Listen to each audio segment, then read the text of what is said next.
the Chevy for right now, so I'm switching over to putting the 24 valve on the engine stand, so I can just like move it around and get it out of the way.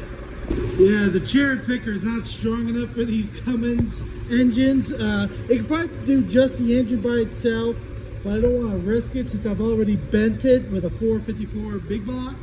And I definitely know the other engine stand is definitely not heavy enough. This is max weight right here on this Detroit, on that stand. I had to get a heavier one for the Cummins. Okay, I got it on the stand, so I'll get the machine out of here. So now that's on the stand. Well, I started getting some of the stuff off the 24 valve. So like the wire harness, AC compressor, a few little odds and ends, engine mounts. I'm also going to take the turbo off and exhaust manifold, but probably not today. I'm going to pack up for today, but those are things that are going to come off for aftermarket parts. The valve cover is going to be coming off for aftermarket valve springs and push rods. I'm going to be taking all these injector lines off, take the VE pump off, the timing gear and all that, because I'm going to get ready to switch this all over to a P pump setup. I didn't take this bracket off completely because I need a fuel pump eliminating plate there, but I'm just stripping it all right down, try to get ready when I get the money together so I could start ordering parts. But so far the list is going to be, I think I might have already got the turbo from a friend of mine. It's going to be a water-cooled turbo, aftermarket, rated for like 800 horsepower or something like that. So I think I have the turbo sorted out, but I am going to need preferably the 3-piece aftermarket exhaust manifold. I don't know if I can make the one I have on Stinky Pete work on this. Of course, I'm going to need the kit, a bigger oil line for the turbo, make sure that gets plenty of oil. Also aftermarket valve springs and push rods. Now everything for the P-pump is going to get really interesting. So I'm going to need a P-pump injection pump. I'm going to need the timing case and cover. I'm going to need the line to go from the P-pump to the 24 valve injectors. Also for the P-pump, I'm going to need the return line to connect into that. And the biggest thing is I'm going to need the throttle linkage for not just the throttle, but also the transmission downshift cable.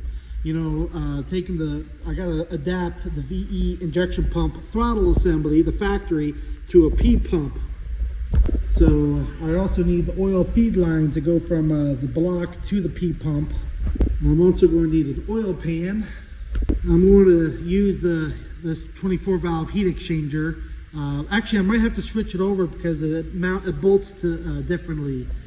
I'll probably reroute some of the heater core lines and stuff like that once I get it apart and start fitting everything together. But this is definitely what I'm going to be interested in using to try to keep this head nice and cool, making sure I got plenty of antifreeze coming out towards the heater core to the firewall. So instead of using this one, I'm probably going to move it to the very back one, put that plug in there, so I can get some antifreeze flowing through the back of the head, not and front. Just try to keep this nice and cool so I don't warp the head from burnout competitions. I'll have to reroute this output to a straight angled one instead of this 90-degree one. But it's definitely going to be interesting once I get this all done and put in Stinky Pete.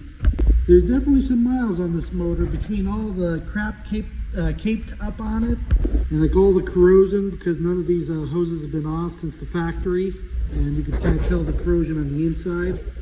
But if I melt pistons again, or if this goes bad, I'll just pull it out and rebuild it, you know, hoping I don't have to do it anytime soon, but I can do it. And also some of the other things I want to do is I want to pull this factory camshaft out and put a aftermarket camshaft in also. I'm keeping the stock injectors. Yes, I know they are a different pop pressure compared to the P-pump, but I plan on running on straight waste motor oil. So in theory, with the lower pressure pop valve injectors with the P-pump, running on straight waste motor oil, it should correctly like even out. But let's just say they don't. I can always take the valve cover off and take out the injectors and get them changed. And I hope this vacuum pump on here is strong enough to power the brake booster on Stinky Pete. You know, I don't want to have to like switch all this over if I don't have to. I'm pretty sure this will work just fine. The biggest thing is to supply fuel pressure to this. I need to get one of those like frame mounted, what is it, like air dog fuel pump type things. So that's what's going to supply the pressure I need for the P pump. But it's definitely going to be interesting running this 24 valve on waste mode oil.